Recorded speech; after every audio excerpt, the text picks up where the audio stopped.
सबका स्वागत है आज की पॉडकास्ट में। मेरा नाम डॉक्टर शिवानी गर्ग है। I am working as associate director lab medicine department in Pal hospital Panchkula. आज के हमारे गेस्ट है doctor Rajesh Mehra, who is working as director at HOD internal medicine department in Pan Hospital, Panchkula. He has almost 30 years of experience in the field of medicine and he specializes in lifestyle diseases, high diabetes.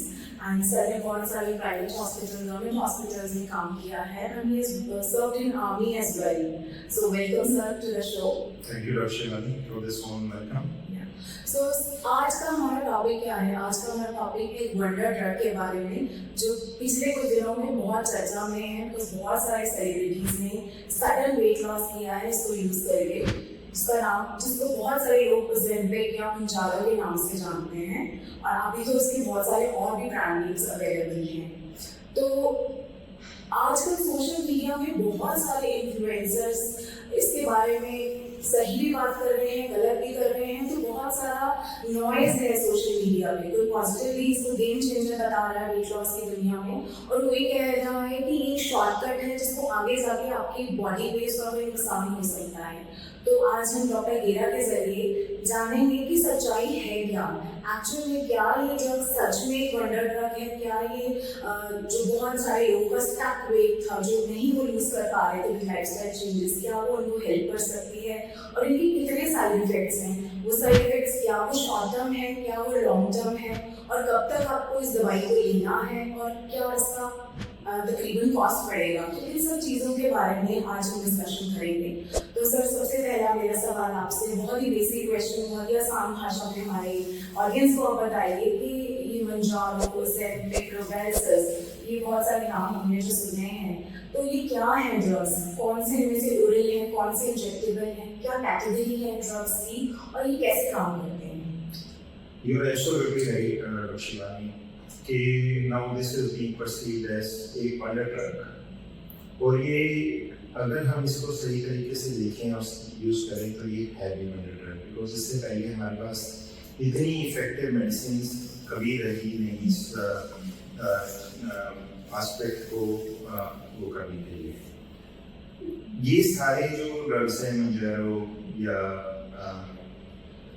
वेगोवी और इस तरह की जितने भी drugs हैं, ये सारी category में आते हैं जिसका नाम है GLP-1 एगोनिस्ट ड्रग्स। अगर मैं आपको थोड़ा ब्रीफली समझाऊं कि बॉडी के अंदर जब हम खाना खाते हैं, स्पेशली हम कल बात कर रहे हैं कार्बोहाइड्रेट मेटाबॉलिज्म की या शुगर मेटाबॉलिज्म की, सिंगल भाषा में बात करें, तो वो जैसे ही पेट में जाता है तो इंटेस्टाइन से कुछ केमिकल्स निकलते हैं, कुछ हार्मोन्स निकलते हैं, GLP-1 और GIP, और ये हार्मोन्स अंदर जाके बॉडी के अंदर कुछ एक्शन प्रोड्यूस करते हैं जिसकी वजह से हम शुगर कंट्रोल करने में हमें मदद मिल सकती है और हमें वेट लॉस करने में भी मदद मिल सकती है। तो ये जितनी भी ड्रग्स हैं मोंजारो और ज़ेम्पिक, ये उसी रिसेप्टर पे काम करती हैं जिस रिसेप्टर पे हमारे ये मॉलिक्यूल्स काम करते हैं। और उसका फ़ायदा ये है इन ड्रग्स का, ये कैसे बनी है कि ये जो बॉडी के अंदर नेचुरल GLP-1 एगोनिस्ट होते हैं, जो हमारे केमिकल्स होते हैं, वो उनकी हाफ लाइफ होती है 1 से 2 मिनट, और इन केमिकल इन ड्रग्स को, मेडिसिन को ऐसे बनाया गया है कि ये कम से कम इनका जो टाइम ऑफ एक्शन होता है वो 1 हफ्ते तक रह सकता है। तो उसी नेचुरल चीज़ को बढ़ाते हुए हम अचीव कर पाते हैं एक long term solution to sugar control और वेट लॉस के लिए। ओके, सो फिर फर्क क्या है? जैसे अभी पहले मेरे न्यूज़ चैनल्स में लिया है रिबेल्सिस का ये ड्रग था, सैंपल आई थिंक इंडिया में अवेलेबल नहीं थी, तो रिबेल्सिस और मोंजारो में क्या फर्क है अगर हम बात करें? देखिए, मैंने आपको बताया कि 2 तरह के रिसेप्टर्स होते हैं। जो रिबेल्सिस करके दवाई बनी थी जिसका केमिकल नेम है सीमाग्लूटाइड, वो पहले ओरल फॉर्मुलेशन आई थी रिबेल्सिस के नाम से, उसको हम ओरली देते थे, डेली बेसिस पे देना पड़ता था, और वो सिर्फ काम करती है GLP-1 रिसेप्टर्स के ऊपर। और जो मोंजारो है और जो या जिसके केमिकल नेम है ट्रेजर, वो काम करती है 2 रिसेप्टर्स के ऊपर, GLP-1 के ऊपर और GIP के ऊपर। इम्पोर्टेंट है। तो दोनों रिसेप्टर्स के अलग अलग फंक्शंस हैं जिसकी वजह से इनकी एफिकेसी में डिफरेंस हो सकता है।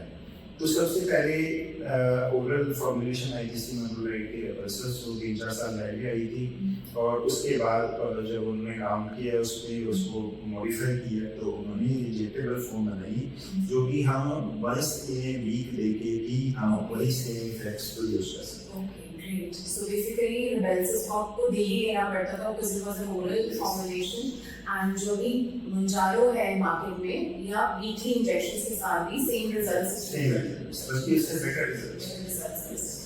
Okay, great sir. So ये क्या सिर्फ हमारे साथ गुरु क्या एपेटाइट पे जैसे आपने बताया कि आपको भूख नहीं लगती और आपका एपेटाइट इफेक्ट होता है, तो क्या ऐसा होता है कि आपका बिल्कुल खाने का मन नहीं कर रहा तो आपका न्यूट्रिशन भी इफेक्ट होता है इससे कि अगर आप कुछ खाएंगे नहीं तो will you get the proper nutrition?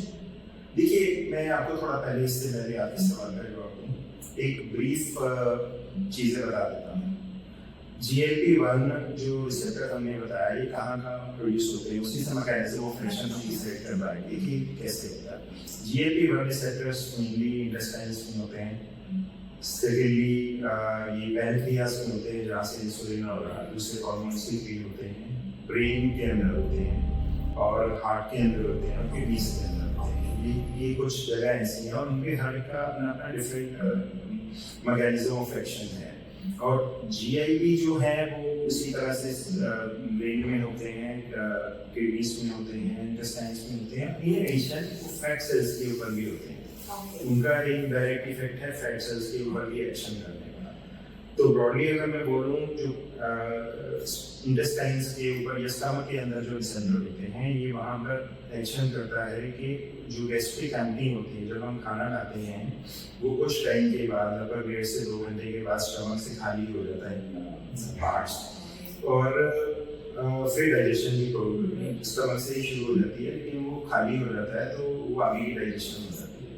लेकिन जो GLP-1 एगोनिस्ट हैं वो उस गैस्ट्रिक एम्पटी को जो खाना हमने खाया है तो उसको बहुत ज़्यादा देर तक स्टमक में रखते हैं ताकि वो डाइजेशन की प्रॉपर जो प्रोसेस है वो स्लो डाउन हो जाता है। जब डाइजेशन स्लो डाउन हो जाता है तो फिर जो न्यूट्रिएंट्स का जो एब्जॉर्प्शन है वो भी अफेक्ट होता है। दूसरा इनका जो मेजर रोल होता है वो ब्रेन के ऊपर हाइपोथैलेमस नाम के एक अंग के ऊपर होता है जिससे हमारी सेटिटी बेटर हो जाती है। हम थोड़ा खाने के बाद भी हमें ऐसा लगता है कि हमने काफ़ी खाना खा लिया और जो सेटिटी सेंटर ब्रेन का है वो एक्टिव हो जाता है और फिर हमारी जो भूख है वो खत्म हो जाती है। तो ये 2 तरीक़ों से वेट लॉस के ऊपर काम करता है। सबसे पहले पेट के अंदर ये गैस्ट्रिक एम्पटी को डील करने के कारण खाना हजम में उसमें प्रोसेस को शुरू कर देता है। दूसरा हमारे ब्रेन के ऊपर एक्ट करके वो उस सेटिटी सेंटर को एक्टिवेट कर देता है जिससे हमारा जो पेट भरना है या जिसे कहते हैं कि ऐसा एहसास होना कि मेरे को खाना नहीं खाना है वो अचीव हो जाता है और इससे हमारी टोटल इंटेक कम होता है। So basically किन लोगों में इंडिकेटेड है सर, जैसे क्या हर ओवरवेट इंसान इसको ले सकता है या कुछ इसके स्पेसिफिक इंडिकेशंस हैं इसको लेने के लिए? देखिए, सबसे पहले मैं आपको ये बताऊं कि ये जो दवाइयाँ हैं ये इनिशियली जब बनी थी तो ये वेट लॉस के लिए ये इनिशियली बनी थी डायबिटीज कंट्रोल के ऊपर। इनफैक्ट अगर हम देखें तो ये लगभग 20 साल से इनसे रिलेटेड जितनी मेडिसिन हैं वो अवेलेबल हैं। बट उनके लिए जो स्टडी की गई थी वो सिर्फ डायबिटीज के ऊपर की गई थी और ब्लड शुगर कंट्रोल करने के लिए ही इनको फर्स्ट स्टडी ऊपर मिला था, जैसे डायबिटीज हो गई ये सारी। लेकिन इवेंचुअली जब इनके ऊपर और स्टडी करी गई तो देखा गया कि ये वेट भी अच्छा कंट्रोल करता है। तो अभी जैसे जैसे गाइडलाइंस आई, जैसे जैसे WHO की गाइडलाइंस आई और उन्होंने स्टडी किया तो उन्होंने कुछ केसेस में वेट ओबेसिटी के पेशेंट्स में भी इंडिकेशन को रखी। तो सबसे पहले दवाइयों की इंडिकेशन तो शुगर में ही रहेगी, डायबिटीज कंट्रोल के लिए इनकी इंडिकेशन है। दूसरी जो ओबेसिटी में इंडिकेशन है, अब ओबेसिटी मींस बीइंग ओवरवेट, इसको हम मापते हैं 2 तरीके से। पहला तरीका ये है कि बाकी पैरामीटर्स ओबेसिटी के हम BMI से इसको हम क्लासिफाई करते हैं, इस तरह की ओबेसिटी है।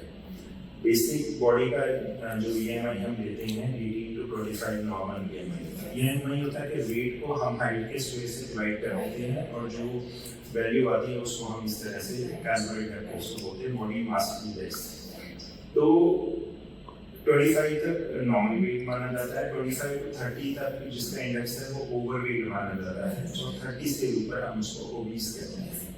और एक और कैटेगरी है 40 से ऊपर, जिसका BMI 40 से ऊपर है वो मॉर्बिडली ओबीस है, मतलब बहुत ही ज़्यादा सीवियर ओबेसिटी।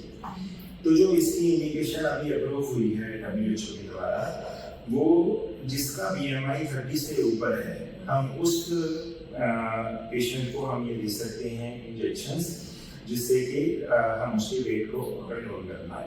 एक दूसरी इंडिकेशन है अगर आपका BMI 27 से ज़्यादा है और आपकी बॉडी के अंदर कोई ऐसी बीमारी है जो वेट रिलेटेड है या वेट से रिलेटेड होती है, for example hypertension, diabetes, obstructive sleep apnoea जिसमें आपको नींद नहीं आती खड़ा होने की वजह से, अगर इनमें से कोई भी आपके उसमें इशू है तो हम 27 BMI के ऊपर भी इसको रिकमेंड कर सकते हैं। ओके, सो जैसे कि सर ने बताया कि दो स्पेसिफिक इंडिकेशंस हैं, अगर आपका BMI 27 से ज़्यादा है विद सम मेडिकल कंडीशन, या फिर आपका BMI 30 से ज़्यादा है, तभी ये ड्रग प्रिस्क्राइब की जाती है। तो सर क्या ऐसा हो रहा है कि जैसे आप कोई डॉक्टर्स हैं, डॉक्टर्स ही इसको प्रिस्क्राइब करते हैं, फिर कोई और भी कैटेगरी के न्यूट्रिशनिस्ट भी क्या इसको प्रिस्क्राइब कर रहे हैं? तो ये हमारी जनता को प्लीज़ जागरूक कीजिए कि उनको डॉक्टर के पास से ही क्यों आना चाहिए ट्रीटमेंट लेने के लिए। देखिए, जब से ये वंडर ड्रग्स आई हैं डॉक्टर्स तो इसको यूज़ कर ही रहे हैं, बट मैंने बहुत जनों से सुना भी है कि डाइटिशियंस इसको यूज़ करना शुरू कर दिया to help patients for weight loss, और बहुत सारी जगह पे ये जिम्स में भी इस्तेमाल होती है वेट, क्योंकि बहुत सारे लोग चाहते हैं ओवर वेट हम बिलोंग करना चाहिए, जिम्स बाय कर सके, नेचुरल प्रोसेस से नहीं करेंगे, हम जीन्स नहीं करेंगे। तो वहाँ पे भी कुछ जिम के जो मैनेजर्स हैं या जो वहाँ पे गाइड्स हैं वहाँ पे, वो इनको प्रिस्क्राइब करते हैं और इनको सलाह देते हैं, जो कि मैं कहूँगा बहुत गलत है। इस तरह की दवाइयाँ हमेशा सुपरविजन में लेनी चाहिए, क्योंकि जहाँ पर इनके इफ़ेक्ट बहुत अच्छी हैं, इनके कुछ साइड इफेक्ट्स हैं और इनके कुछ ऐसी कंडीशंस भी हैं जिसमें अगर हम लेंगे तो बॉडी के लिए अच्छा नहीं होगा। सर जैसा हमने बात की साइड इफ़ेक्ट्स की, तो आप हमारे ऑडियंस को बताएंगे कि क्या इनके साइड इफ़ेक्ट्स हैं? क्योंकि बहुत सारे लोग, जैसे मैंने भी देखा है कि वो ड्रग को जिनको एक्चुअली ये ड्रग चाहिए वो बंद कर देते हैं साइड इफ़ेक्ट्स की वजह से। तो क्या साइड इफ़ेक्ट्स हो, कैसे इनको मैनेज कर सकते हैं? देखिए, पहले आपका सवाल के जवाब में एक चीज़ और बता दूँ, कुछ चीज़ों में बिल्कुल एब्सोल्युटली रिलेटेड है। दवाइयाँ सबसे पहले किसी के पास घर में फैमिली हिस्ट्री में उसको पहले से कभी थायराइड का कैंसर हुआ हो तो इसमें ये दवाई एडवाइस नहीं देनी है। यहाँ पे कुछ स्टडीज़ में देखा गया है, स्पेशली अभी तो एनिमल स्टडीज़ में देखा गया है, बट फिर भी एक रिस्क है, तो इसके हम नॉट रेडी। सेकेंडली, जो प्रेगनेंसी है या लैक्टेटिंग मदर्स हैं उनको ये चीज़ नहीं लेनी चाहिए, प्रोसेस से फ्री बिल्कुल इस्टेब्लिश नहीं है। किसी को ऑलरेडी किसी ने ली है और उसको किसी से एलर्जिक रिएक्शन हुआ है तो इन केसेस में ये आपको अवॉइड करनी चाहिए। और एक और इंडिकेशन है जहाँ पे हम इसको नहीं देते हैं, वो ये है कि जिसको कभी पैनक्रियास की इन्फेक्शन इन्फॉर्मेशन या पेरालिसिस हुआ हो तो उनको ये एब्सोल्युटली कॉन्ट्राइंडिकेटेड है। अब साइड इफेक्ट्स की बात करें तो सबसे कॉमन साइड इफेक्ट्स, क्योंकि इसका मैक्सिमम ऑफ एक्शन भी वही है पेट के ऊपर, स्टमक के ऊपर, तो सबसे ज़्यादा साइड इफेक्ट्स इसके इफेक्ट की वजह से ही आते हैं। पेट का ऐसा लगता है कि खरा खरा सा पेट है, मतलब फुलनेस ऑफ द स्टमक है और काफ़ी टाइम तक रहती है, और फुलनेस होने की वजह से अगर हमने ज़्यादा खाना खाया हुआ है तो फिर भी नौशिया यानी भूख नहीं लगना, उस तरह के सिम्टम्स भी देता है, और इसकी बेसिस में वॉमिटिंग के रूप में आ सकती है। That is